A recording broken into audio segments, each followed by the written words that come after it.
أستاذ دكتور سيف الدين عبد الفتاح، دوري يقام أساسا بدون جمهور، ألا يتفق أن يكون اسمه متسقا مع رئيس بلا جمهور؟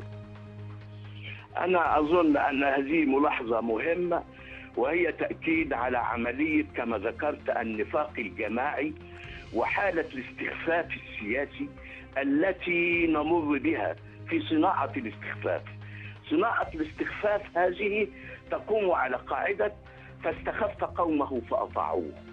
للأسف الشديد هؤلاء الذين ينافقون ويخططون لذلك يخططون لدوري مأزوم ومهزوم أيضا، وليس فيه الجمهور الذي هو القاعدة الأساسية.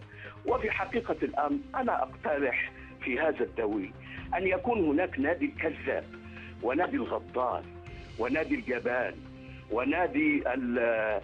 ونادي القاتل ونادي السفاح، لأن هؤلاء هم أقدر أن يشاركوا في هذه المسابقة.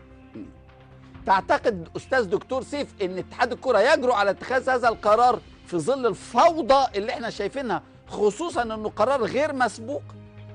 أنا أظن أن اتحاد الكرة قد اتخذ هذا القرار بالفعل، ولكنه حينما وجد هجوما على هذا القرار تراجع ونفى أنه اتخذ هذا الأمر. وأنا أظن أن هذه هي لعبة المنافقين في هذا الإطار، يتحسسون مواضع أقدامهم ولكنهم يقومون بعملية الاستخفاف. فإن وجدت الطاعة أمضوها، وإن وجدت المخالفة ووجدت المواجهة تعللوا بكل الأسباب وقالوا أننا لم نقم بهذا وما كنا من الخاطئين. إذا الدكتور سيف بيقول لو بقى دوري السيسي مش هيبقى الدوري العام لكرة القدم، هيبقى دوري السيسي للعبة النفاق. نروح لفاصل قصير ونرجع، ومعانا دائما على الهاتف